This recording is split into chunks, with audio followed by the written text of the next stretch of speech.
cuando metí la mano detrás de la guantera del coche de mi marido. Yo solo estaba buscando los papeles del seguro. Nada más. El coche había recibido un golpe pequeño aquella mañana.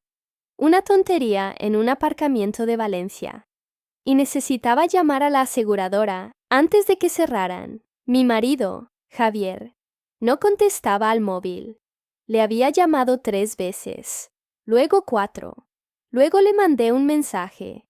Javi, dime dónde están los papeles del seguro. Me dejó en visto. Eso ya no me sorprendió tanto como debería. En los últimos meses, Javier se había vuelto experto en desaparecer sin salir de casa. Estaba físicamente allí, cenando conmigo, durmiendo a mi lado, dejando la chaqueta en la entrada. Pero su cabeza estaba siempre en otra parte. Antes me contaba todo, hasta las tonterías del trabajo. Que si un cliente pesado, que si un atasco en la B30, que si el café de la máquina sabía a agua sucia. Pero últimamente, cuando yo le preguntaba cómo le había ido el día, solo decía, bien, cansado, y se encerraba en el baño con el móvil. Aquella tarde, abrí la guantera del coche y encontré recibos viejos, gafas de sol, un cargador roto, papeles doblados, pero nada del seguro. Pensé que quizá se habría caído detrás, así que metí la mano por el hueco lateral, tanteando sin mirar. Entonces, noté algo pequeño, duro, pegado con cinta. Al principio pensé que era una pieza suelta del coche. Tiré con cuidado y la cinta cedió. Era un pendrive negro, pequeño, sin marca, sin etiqueta. Me quedé mirándolo unos segundos, sentada en el asiento del copiloto, con la puerta abierta y el ruido de la calle entrando de fondo. No debería haberme parecido importante, pero estaba escondido, y las cosas que se esconden nunca están ahí por casualidad. Lo guardé en el bolsillo del abrigo, justo cuando Javier me devolvió la llamada. ¿Qué pasa?, dijo, con voz seca. Necesito los papeles del seguro. ¿Dónde los tienes? Hubo una pausa mínima. En la guantera. No están. Mira bien. Ya he mirado bien. Otra pausa. Pues no sé, Laura. Ahora estoy liado. Luego lo veo yo. Iba a colgar, pero no sé por qué dije. He encontrado una cosa en el coche. No dije qué. Durante 2 segundos no escuché nada, ni su respiración. ¿Qué cosa? Su voz cambió. No mucho, pero lo suficiente. Un cargador viejo. Mentí. Ah, tíralo. Y colgó. Me quedé con el móvil en la mano, mirando el salpicadero. Javier no era así antes. Mi marido no colgaba llamadas. No me hablaba como si yo fuera una molestia. No se ponía nervioso por un cargador viejo. Volví a casa con el pendrive en el bolsillo. Y una sensación incómoda que no sabía explicar. No lo abrí enseguida. Preparé café. Recogí la cocina. Contesté un correo. Hice cualquier cosa para convencerme de que no era asunto mío. Pero sí lo era. Era el coche de mi marido. Era nuestra vida. Y ese pendrive estaba escondido como si fuera una prueba. A las 7:30, cuando todavía faltaba más de 1 hora para que Javier volviera, saqué el portátil del cajón del salón. Conecté el pendrive. La pantalla tardó unos segundos en reconocerlo. Apareció una carpeta, luego otra y otra. No había nombres normales, nada de trabajo, facturas o documentos. Las carpetas estaban ordenadas por fechas. 1502 en 03 03, 1903, 07-04, 22 tan 04, 11-05. Sentí una presión rara en el estómago. Abrí la primera. Había fotografías. En la primera imagen aparecía Javier, sentado en una terraza. No estaba solo. Al otro lado de la mesa había una mujer de pelo oscuro, gafas grandes y una mano apoyada demasiado cerca de la suya. No era una foto borrosa, no era casual. Alguien la había hecho desde lejos. Pasé a la siguiente. Javier entrando en un portal. Luego, Javier saliendo del mismo portal, casi 2 horas después. Miré la fecha de la carpeta otra vez. 15 de febrero. Ese día me había dicho que estaba en Madrid, en una reunión con unos clientes. Lo recordaba perfectamente, porque yo le había preparado la maleta la noche anterior. Abrí otra carpeta. Más fotos. Otro lugar. Otra mentira. En una de ellas, Javier aparecía abrazando a esa misma mujer frente a una farmacia. En otra, estaban dentro de un coche que no era el nuestro. Entonces, vi una carpeta llamada Videos. No quería abrirla, pero ya era tarde para fingir que no había visto nada. El primer vídeo duraba 38 segundos. Se veía a Javier en un aparcamiento subterráneo, hablando con un hombre que yo no conocía. No había sonido claro, solo ruido ambiente. Javier parecía nervioso. Miraba hacia los lados. El hombre le entregaba un sobre. Paré el vídeo. Volví a reproducirlo. El sobre no parecía pequeño. No parecía una carta. Parecía dinero. Me levanté del sofá y cerré el portátil de golpe cuando escuché unas llaves en la puerta. Javier acababa de llegar. Yo no había oído el ascensor. No había oído sus pasos. Entró con la chaqueta colgada del brazo y una sonrisa demasiado normal. «Hola», dijo. «¿Has encontrado lo del seguro?» Lo miré intentando que mi cara no dijera todo lo que acababa de ver. No. Dejó las llaves en el mueble de la entrada. Luego bajo y lo busco. Se acercó para darme un beso en la mejilla. Olía a colonia, a calle y a un perfume que no era mío. «¿Todo bien?», preguntó. Yo asentí. Sí, todo bien. Pero mientras él caminaba hacia el dormitorio, su móvil vibró encima de la mesa. La pantalla se iluminó apenas un segundo, lo suficiente para leer el nombre, Clara. Y debajo, un mensaje. Ella ya sabe lo del pendrive. Me quedé inmóvil. Javier volvió desde el pasillo y vio mi cara antes de ver el móvil. Entonces, entendió. Yo también. Y por primera vez en 15 años de matrimonio. Mi marido me miró como si yo fuera una amenaza. Javier reaccionó tan deprisa que apenas tuve tiempo de apartar la vista del teléfono. Cogió el móvil de la mesa y bloqueó la pantalla antes de que yo pudiera decir una sola palabra. «¿Qué pasa?», preguntó, intentando sonar tranquilo. Lo observé durante unos segundos. «Acaba de llegarte un mensaje. Será del trabajo». No parecía del trabajo. Noté cómo tensaba la mandíbula. Era un gesto que conocía bien. Siempre hacía lo mismo cuando intentaba controlar el enfado.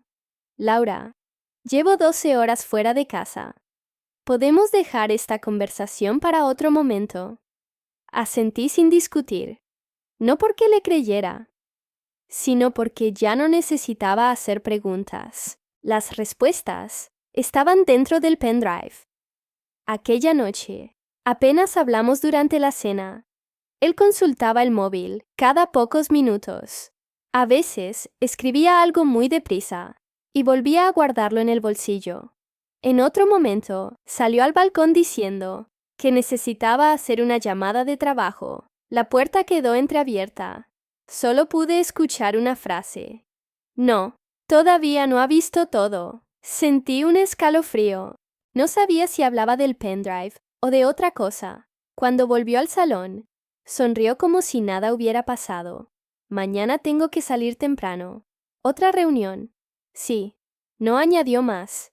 Aquella palabra, reunión, había perdido todo su significado para mí. Esperé. Esperé a que se durmiera.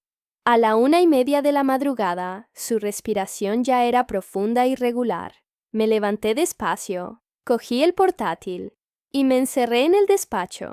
Volví a conectar el pendrive. Las fotografías seguían allí. Los vídeos también.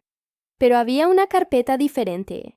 Una carpeta llamada privado. Intenté abrirla. Contraseña incorrecta. Probé fechas importantes. Nuestro aniversario. El cumpleaños de Javier. El mío. El de su madre. Nada. Después de varios intentos, apareció un aviso indicando que el acceso quedaría bloqueado temporalmente. Cerré el portátil con frustración. Necesitaba ayuda. A la mañana siguiente, fingí que todo era normal. Preparé el desayuno. Besé a Javier antes de que saliera. Él me devolvió el beso con una naturalidad que me resultó casi ofensiva. No me esperes para comer. De acuerdo. Lo vi alejarse desde la ventana. En cuanto dobló la esquina, llamé a la única persona en la que confiaba para algo así. Mi primo Daniel, ingeniero informático. Llevaba años trabajando en ciberseguridad y siempre había sido muy discreto. No le conté toda la verdad. Solo le dije que había encontrado un dispositivo antiguo, con archivos protegidos, y que necesitaba recuperar el contenido. Quedamos esa misma tarde en su oficina. Daniel examinó el pendrive durante varios minutos sin hablar. Después levantó la vista. ¿De quién es? Prefiero no decirlo. Él comprendió que insistir no serviría de nada. Conectó el dispositivo a otro ordenador y empezó a trabajar. Mientras esperaba, observé por la ventana a la gente caminando por la calle. Todos parecían tener una vida sencilla. Nadie habría imaginado que yo estaba intentando averiguar si mi matrimonio entero había sido una mentira.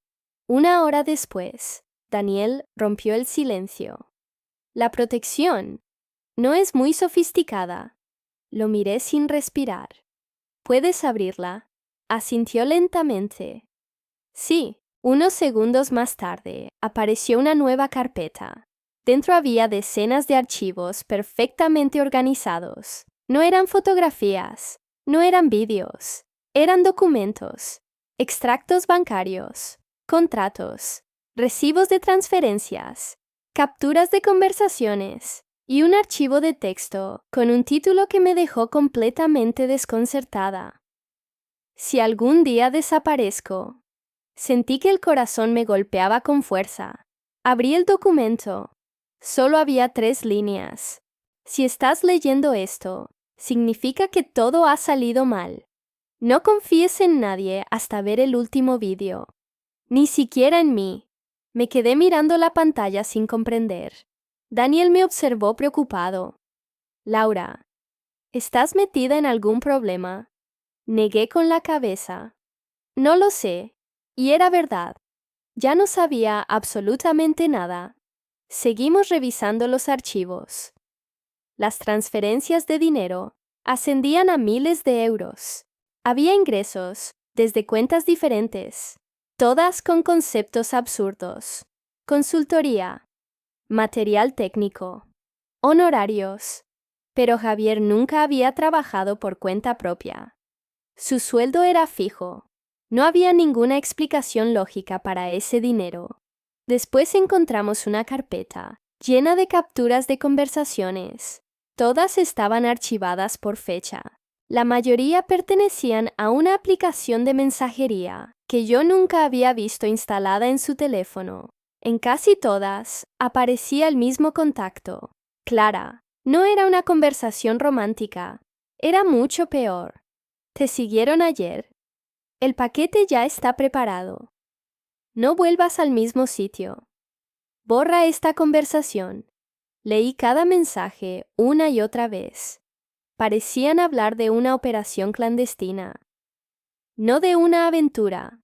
Entonces, apareció una fotografía que ninguno de los dos esperaba. No salían Javier ni Clara, salía yo. Era una imagen tomada desde la acera de enfrente de mi oficina. Yo estaba entrando en el edificio con un café en la mano. No miraba a la cámara. Ni siquiera sabía que alguien me estaba fotografiando.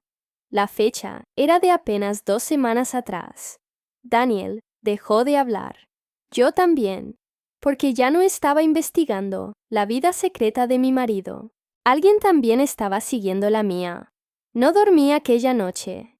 Cada vez que cerraba los ojos, volvía a ver aquella fotografía, tomada frente a mi oficina. No era una imagen casual. El encuadre era limpio. La distancia estaba calculada y la fecha era demasiado reciente. Alguien había dedicado tiempo a seguirme, y lo más inquietante era que Javier conservaba aquella fotografía en un pendrive, escondido detrás de la guantera. No sabía si él la había hecho, si intentaba protegerme o si formaba parte de algo mucho peor.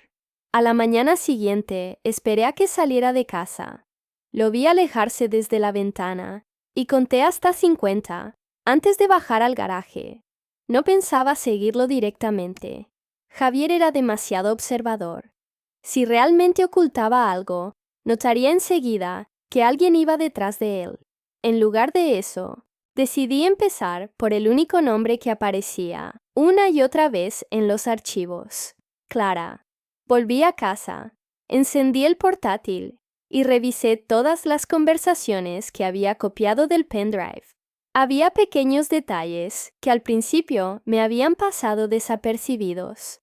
En una captura aparecía la dirección de una cafetería, en otra, una fotografía del ticket de un aparcamiento, y en un mensaje muy corto podía leerse: Nos vemos donde siempre, martes, 11:00. Ese día era martes. Miré el reloj. Eran las 10:15. Cogí las llaves del coche y salí sin pensarlo demasiado. La cafetería estaba en un barrio tranquilo, lejos del centro de Valencia. No era un lugar elegante ni especialmente concurrido. Tenía una terraza pequeña, con apenas 6 mesas. Llegué unos minutos antes de las 11. Me senté al fondo, pedí un café y esperé. A las 11:07 apareció una mujer de unos 40 años, pelo oscuro, gafas grandes. La reconocí inmediatamente. Era la misma mujer que había visto en las fotografías. Se sentó sola, miró el reloj 2 veces. Después observó discretamente la puerta. Esperó casi 20 minutos. Javier nunca apareció. Cuando pidió la cuenta, respiré hondo y me levanté. «Clara». Ella levantó la vista. Su expresión cambió por completo. No parecía sorprendida, parecía asustada. «¿Nos conocemos?», preguntó. «Soy Laura». No hizo falta decir nada más. Su rostro perdió el color. Pensé que saldría corriendo. En cambio, hizo algo que jamás habría esperado. «Siéntate, por favor». Su voz temblaba. Me senté frente a ella sin apartar los ojos de su cara. Durante unos segundos, ninguna habló. Finalmente fui yo quien rompió el silencio. «¿Desde cuándo estás con mi marido?». Clara me miró confundida. «¿Con Javier?». Asentí. Ella negó lentamente. «Yo nunca he sido su amante». Aquella respuesta me descolocó. Había ensayado muchas conversaciones durante el camino. Ninguna empezaba así. «Entonces, explícame las fotografías». «¿Las has visto?». «Todas las que había en el pendrive». Clara cerró los ojos unos instantes. Cuando volvió a abrirlos, parecía haber tomado una decisión. «Entonces ya es demasiado tarde». «¿Demasiado tarde para qué?». Miró alrededor antes de responder. «Para que Xavier pueda mantenerte al margen». Sentí un nudo en el estómago. «No entiendo nada». Clara bajó la voz. «Yo trabajé con él hace 2 años. Él nunca me habló de ti, precisamente porque no podía». Su respuesta solo generó más preguntas. Le pedí que empezara desde el principio. Respiró hondo. «Todo comenzó cuando desapareció un cliente de nuestra empresa». La palabra «desapareció» resonó en mi cabeza. «¿Qué empresa?». Ella mencionó el nombre de una consultora tecnológica, donde Javier había trabajado antes de conseguir su empleo actual. Yo recordaba perfectamente aquella etapa. Él siempre decía que había cambiado de trabajo porque estaba cansado del ambiente. Nunca mencionó ningún problema. Clara continuó. «Al principio, pensamos que era una renuncia normal. Después, empezaron a desaparecer documentos, luego dinero, y finalmente una persona». La miré sin pestañear. «¿Estás diciendo que alguien No lo sé. Nunca encontraron pruebas de nada. Pero Javier empezó a sospechar que la empresa ocultaba algo muy grave. Aquello ya no sonaba a una aventura. Sonaba a una investigación. ¿Y las fotografías? No seguían. ¿Quién es? Clara negó con la cabeza. Eso es precisamente lo que nunca conseguimos descubrir. Noté que le temblaban ligeramente las manos. No fingía. Era miedo auténtico. Por eso hacíamos las reuniones en lugares públicos. Por eso cambiábamos de coche. Por eso nunca hablábamos por teléfono.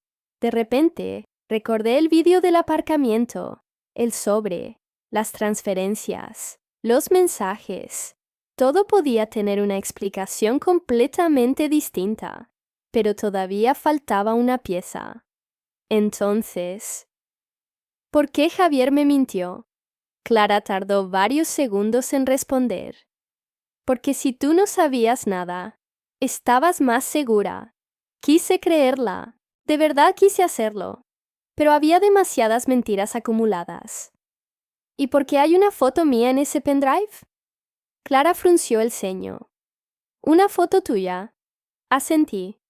Alguien me fotografió saliendo de mi oficina. Su reacción fue inmediata. ¿Qué fecha? Se la dije. Clara sacó el aire lentamente. Eso no debería existir. ¿Qué significa no debería existir? Ella abrió el bolso y sacó una carpeta de cartón, muy gastada. La dejó sobre la mesa. Porque esa misma semana abrió la carpeta. Dentro había varias fotografías impresas. La primera era de Javier. La segunda era de Clara. La tercera me dejó sin respiración. Era exactamente la misma fotografía que había visto en el pendrive. La de mi oficina, pero no estaba sola. Había otra tomada apenas unos minutos después. En esa segunda imagen, aparecía un hombre observándome desde el otro lado de la calle. Llevaba una gorra oscura y unas gafas de sol. No miraba hacia la cámara. Me miraba a mí. Clara señaló la fotografía con el dedo. Ese hombre lleva siguiéndonos más de un año. ¿Sabes quién es? Negó lentamente. No. Tragué saliva. ¿Y Javier? Clara permaneció en silencio unos segundos.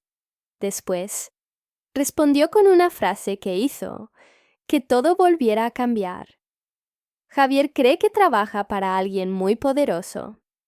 Antes de que pudiera hacer otra pregunta, el móvil de Clara vibró sobre la mesa. Las dos miramos la pantalla al mismo tiempo. Solo aparecía un número oculto. Clara respondió. No dijo una sola palabra. Escuchó durante unos segundos. Después su expresión se congeló. Colgó lentamente. Me miró con los ojos completamente abiertos. Nos han visto juntas. Sentí un vuelco en el estómago. ¿Quién? Clara apenas pudo susurrarlo. La persona que acaba de llamarme sabe cómo vas vestida y dice que no intentes volver sola a casa. Sentí un escalofrío que me recorrió la espalda. ¿Quién era? Pregunté sin apartar la vista de Clara. Ella seguía sujetando el teléfono con fuerza. No lo sé. ¿Qué ha dicho exactamente? Respiró hondo antes de responder. Ha dicho... Dile a Laura que el abrigo beige le queda mejor que el negro y que no mire hacia la esquina de la farmacia. Mi corazón dio un vuelco. Aquella mañana había elegido el abrigo beige en el último momento. Nadie podía saberlo. Nadie, excepto quien me hubiera visto salir de casa. Instintivamente, giré la cabeza hacia la esquina que había mencionado. Un hombre estaba sentado en un banco, leyendo un periódico. Parecía completamente normal. Un jubilado cualquiera, disfrutando del sol de media mañana. Sin embargo, cuando levantó ligeramente el periódico, vi el reflejo de un objetivo de cámara. No estaba leyendo. Nos estaba observando. Bajé la vista de inmediato. No mires más. Clara habló casi sin mover los labios. Si sabe que lo hemos descubierto, cambiará de sitio. Intenté mantener la calma. ¿Qué hacemos? ¿Salir por separado? Y luego, no vuelvas a casa. La miré incrédula. ¿Cómo que no vuelva a casa? Si ellos saben que has encontrado el pendrive, lo primero que harán será registrar tu vivienda. Aquellas palabras me dejaron helada, no porque parecieran exageradas, sino porque, de repente, todo empezaba a tener sentido. Las llamadas de Javier, las miradas constantes por encima del hombro, las rutas diferentes para volver del trabajo, las noches en las que se levantaba para comprobar que la puerta estaba cerrada. Yo siempre había pensado que era estrés. Quizá nunca lo fue. Clara pagó rápidamente la cuenta. Antes de levantarse, deslizó una pequeña llave metálica sobre la mesa. ¿Qué es esto? Un trastero. ¿De quién? De Javier. La observé sorprendida. ¿Cómo sabes que sigue existiendo? Porque yo misma alquilé ese lugar usando otro nombre. Guardé la llave en el bolsillo. ¿Qué hay dentro? No lo sé. Nunca entraste. Negó con la cabeza. Javier me dijo que solo debía darte esa llave si algún día descubrías el pendrive. Sentí que el aire me faltaba. Él sabía que esto podía pasar. Clara tardó unos segundos en responder. Llevaba preparándose mucho tiempo. Nos levantamos. Salimos de la cafetería por puertas diferentes. Mientras caminaba hacia el coche, hice un esfuerzo enorme por no mirar a mi alrededor. No quería saber si alguien me seguía. No quería confirmar que todo aquello era real. Conduje sin rumbo durante casi media hora, antes de dirigirme al polígono industrial, donde, según una nota escrita en un papel que Clara me había entregado, estaba el trastero. El edificio era antiguo, filas interminables de puertas metálicas. Silencio absoluto. Aparqué varias calles más lejos. Antes de entrar, comprobé varias veces que nadie caminaba detrás de mí. Introduje la llave. La cerradura giró con facilidad. Empujé la puerta. Dentro no había muebles, ni cajas, solo una mesa plegable, un archivador metálico y un ordenador portátil bastante antiguo. Todo estaba cubierto por una fina capa de polvo. Parecía abandonado desde hacía meses. Encendí el portátil. Sorprendentemente, no tenía contraseña. En el escritorio solo había una carpeta. Su nombre era imposible de olvidar. Si Laura ha llegado hasta aquí. Durante unos segundos fui incapaz de mover el ratón. Finalmente hice doble clic. Dentro encontré un único vídeo. Duración: 9 minutos. La imagen apareció lentamente. Javier estaba sentado exactamente en aquel mismo trastero. Llevaba la misma chaqueta azul, que había desaparecido de nuestro armario, casi un año atrás. Miró directamente a la cámara. No sonreía. Parecía agotado. Laura. Solo escuchar mi nombre hizo que se me humedecieran los ojos. Si estás viendo esto, significa que todo ha salido peor de lo que imaginaba. Hizo una pausa larga, como si estuviera buscando las palabras adecuadas. Lo primero que necesito que sepas es que nunca te he sido infiel.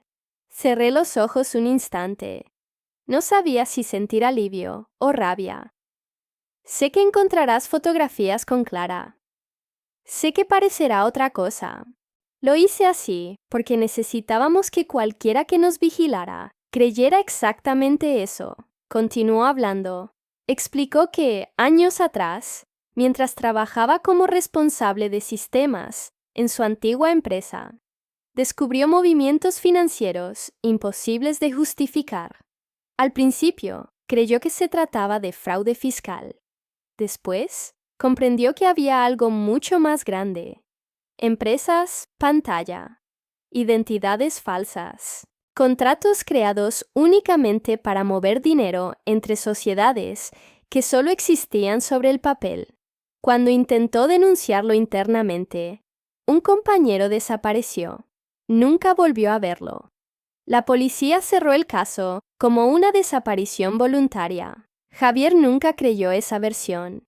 Por eso empezó a copiar documentos. Por eso grabó reuniones. Por eso escondió pruebas. Y por eso conoció a Clara. Ella también había descubierto parte del esquema. El vídeo se interrumpió unos segundos antes de continuar. Cuando la imagen volvió, Javier parecía mucho más nervioso. Miró varias veces hacia la puerta del trastero. Después, dijo algo que me dejó completamente paralizada. Hay una persona dentro de la organización a la que jamás debes mencionar. Es la única que conoce todos nuestros movimientos. Sacó un sobre blanco y lo dejó sobre la mesa. Si esta grabación llega a tus manos, significa que esa persona ya sabe quién eres. Respiré hondo. Sentía que cada frase aumentaba el peligro. Entonces, Javier pronunció unas palabras que jamás habría imaginado escuchar. Laura, si alguna vez desaparezco, no busques a los responsables. Búscame a mí, porque si no, he vuelto a casa. Es posible que yo haya aceptado irme. Me quedé inmóvil. No entendía nada. ¿Por qué alguien inocente diría algo así? En ese momento, escuché un ruido metálico detrás de mí, muy cerca, como si otra puerta del pasillo acabara de cerrarse. Contuve la respiración. El trastero quedó completamente en silencio, hasta que sonó un golpe seco en mi propia puerta. 1, 2, 3 golpes. Después, una voz masculina habló desde el otro lado. Laura, sabemos que estás ahí y necesitamos hablar contigo antes de que termines de ver ese vídeo. Los 3 golpes seguían resonando en la puerta metálica. No respondí. Apagué la pantalla del portátil por instinto y di 2 pasos hacia atrás. Laura, repitió la voz desde el otro lado. No hemos venido a hacerte daño. Aquella frase consiguió exactamente el efecto contrario. Sentí que el pulso se me aceleraba. Miré alrededor, buscando otra salida. No había ventanas. Solo una pequeña rejilla de ventilación demasiado estrecha para pasar. La puerta volvió a sonar, esta vez con 2 golpes más suaves. Si sigues ahí dentro, escucha con atención. Javier nos pidió que te encontráramos, si todo salía mal. No sabía qué creer. Hasta hacía unos días, mi mayor preocupación era entender por qué mi marido llegaba tarde a casa. Ahora estaba encerrada en un trastero con un portátil lleno de secretos y un desconocido diciendo conocer a Javier. Di un paso hacia la puerta. ¿Quién eres? Hubo unos segundos de silencio. Me llamo Marcos. Ese nombre no me decía absolutamente nada. ¿Cómo conoces a mi marido? Trabajé con él. Eso también lo hizo Clara. Lo sé. Su respuesta fue inmediata. Demasiado inmediata. ¿Y cómo sé que no estás mintiendo? Desde el otro lado, deslizó algo por debajo de la puerta. Era una fotografía. La recogí con cuidado. En ella aparecían 3 personas. Javier, Clara y un hombre al que nunca había visto. En la parte trasera, escrita con la letra de Javier, había una frase. Si algún día conoces a Marcos, significa que todavía existe una posibilidad. Abrí la puerta apenas unos centímetros. Frente a mí había un hombre de unos 50 años. Vestía de manera sencilla. No parecía un policía, tampoco un delincuente. Lo primero que hizo fue levantar lentamente las manos para demostrar que no llevaba ningún arma. ¿Puedo entrar? Negué con la cabeza. Habla desde ahí. Marcos asintió. No tenemos mucho tiempo. Empieza. Respiró profundamente. Javier llevaba 3 años reuniendo pruebas contra una red que utilizaba empresas tecnológicas para mover dinero procedentes de sobornos y contratos públicos amañados. La información coincidía con parte de lo que acababa de escuchar en el vídeo. ¿Quién dirigía esa red? Marcos desvió la mirada. Eso era precisamente lo que Javier intentaba descubrir. Entró un poco más de luz desde el pasillo. cuando alguien abrió la puerta principal del edificio. Los dos guardamos silencio hasta que volvimos a oír el portazo. Marcos continuó hablando en voz baja. Cada vez que Javier encontraba una prueba, aparecía alguien antes para hacerla desaparecer. Había un infiltrado. Él asintió. Siempre supimos que había una persona filtrando información, pero nunca supimos quién. Entonces, recordé una frase del vídeo. Hay una persona dentro de la organización a la que jamás debes mencionar. ¿Llegó a descubrir su identidad? Marcos tardó demasiado en responder. Sí, sentí que el estómago se contraía. ¿Quién era? No quiso decírnoslo. Lo miré incrédula. ¿Por qué? Porque pensó que cuanto menos supiéramos, más posibilidades tendríamos de sobrevivir. Aquella respuesta podía parecer absurda. Sin embargo, empezaba a comprender cómo había vivido Javier durante todo ese tiempo, con miedo, con desconfianza, sin saber quién estaba de su lado. Volví a encender el portátil. El vídeo seguía pausado. Marcos observó la pantalla. ¿En qué parte ibas? Cuando dijo que quizá había aceptado desaparecer. Marcos bajó la cabeza. Entonces, todavía no has llegado al final. Reanudé la reproducción. Javier volvió a aparecer en pantalla. Esta vez, tenía los ojos enrojecidos, como si llevara horas sin dormir. Si has llegado hasta aquí, seguramente pensarás que estoy huyendo. No, estoy intentando ganar tiempo. Miró fijamente a la cámara. Durante meses, creí que estaba protegiéndote, ocultándote la verdad. Me equivoqué, porque mientras tú vivías tranquila, otros ya habían empezado a observarte. Recordé inmediatamente la fotografía frente a mi oficina. La voz de Javier continuó. Encontrarán este vídeo antes o después. Por eso he dejado varias copias repartidas en distintos lugares. Si destruyen una, aparecerá otra. Si destruyen esa, aparecerá una tercera. No podrán borrar todo. Hizo una pausa. Después sacó un pequeño cuaderno negro. Lo abrió por la última página. Había una lista de nombres. La cámara no permitía leerlos con claridad. Todos los que aparecen aquí participaron de una forma u otra. Algunos por dinero, otros por miedo. Y uno de ellos cerró el cuaderno lentamente. Es alguien a quien ves con frecuencia. Noté que el aire se detenía en mis pulmones. Alguien cercano, un vecino, un compañero de trabajo, un familiar. Javier siguió hablando.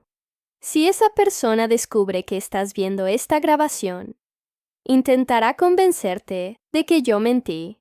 No la escuches, ni siquiera si llora, ni siquiera si dice que intentó protegerte, ni siquiera si lleva años formando parte de nuestra vida.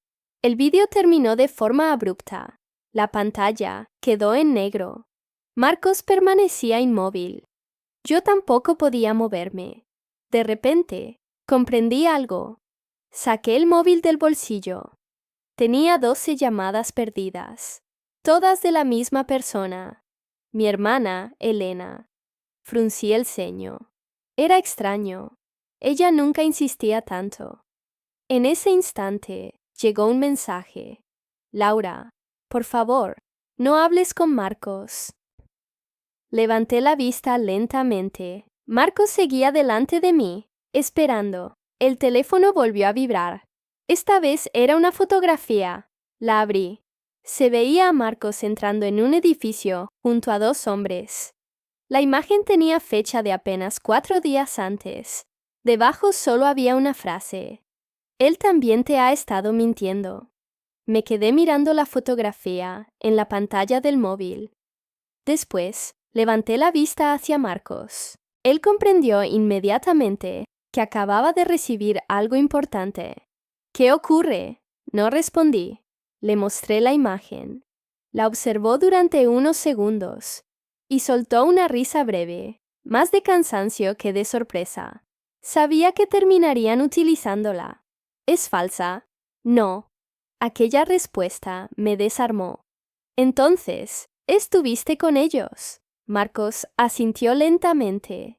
Sí, pero no de la forma que imaginas. Se apoyó contra la pared del trastero y habló por primera vez sin dar rodeos. Hace 2 años acepté trabajar para ellos. Sentí que el suelo desaparecía bajo mis pies. ¿Por dinero? Por miedo. Bajó la cabeza. Mi hijo debía una cantidad enorme, después de que una empresa quebrara y lo dejara arruinado. Me ofrecieron 2 opciones: colaborar o verlo entrar en prisión por un delito que ni siquiera había cometido. Quise enfadarme. Quise decirle que aquello no justificaba nada, pero seguí escuchando. Mi trabajo consistía en informar de los movimientos de Javier. Nunca tuve acceso a toda la organización. Solo recibía órdenes.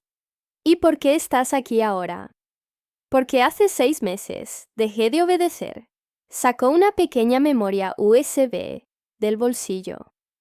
Era idéntica a la que yo había encontrado en el coche. Javier me pidió que guardara una copia de todo. La dejó sobre la mesa. Sabía que algún día podrían encontrar la primera. Miré ambas memorias. 2 copias. 2 planes distintos. Javier había pensado en todo, o casi en todo. Entonces recordé el mensaje de mi hermana. Sentí un nudo en el estómago. Marqué su número. Respondió al segundo tono. Laura, ¿dónde estás? Su voz sonaba desesperada. ¿Por qué me has dicho que no hable con Marcos? Hubo un silencio largo. Demasiado largo. Porque quieren que desconfíes de todo el mundo. Eso no responde a mi pregunta. Respiró hondo. Escúchame con atención. Hace 1 hora registraron la casa. Noté cómo se me helaban las manos. ¿Qué? Entraron cuando no había nadie. La policía dice que parecía un robo. Pero no se llevaron joyas, ni dinero, ni televisores. Solo registraron el despacho. El despacho. El lugar donde había conectado el pendrive por primera vez. ¿Cómo lo sabes? Porque fui a buscarte y encontré la puerta abierta. Miré a Marcos. Él ya había llegado a la misma conclusión. Habían ido detrás de las pruebas, no de los objetos de valor. Laura. La voz de Elena volvió a sonar. ¿Hay algo más? ¿Qué? Javier vino a verme anoche. Sentí un vuelco en el pecho. ¿Qué acabas de decir? Estuvo en mi casa. Miré a Marcos. Él abrió mucho los ojos. Eso es imposible. No, respondió Elena desde el teléfono. Estaba muy nervioso. Me dio un sobre y me dijo que solo te lo entregara si desaparecía durante más de 48 horas. Miré el reloj. Hice las cuentas mentalmente. Se cumplían exactamente 49 horas desde la última vez que Javier había salido de casa. ¿Tienes el sobre? Sí. No abras nada. Voy para allá. Colgué. Marcos y yo salimos del trastero sin decir una palabra. Durante el trayecto, revisé varias veces el retrovisor. No sabía si alguien nos seguía o si el miedo ya se había convertido en una costumbre. Cuando llegamos a casa de mi hermana, Elena nos esperaba en la puerta. Tenía el rostro pálido. En sus manos sostenía un sobre marrón completamente cerrado. Reconocí la letra de Javier antes incluso de abrirlo. Dentro había una carta y una tarjeta de memoria.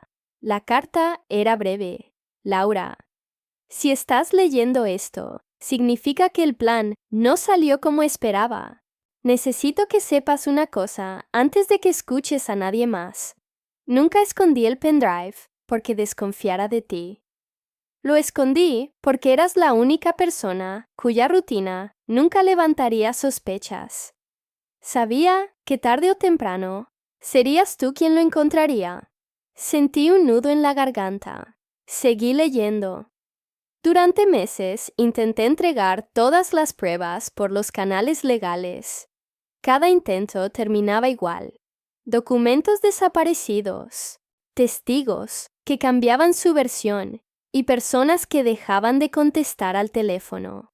Comprendí que no podía saber en quién confiar. La última parte estaba escrita con más fuerza, como si hubiera tenido prisa.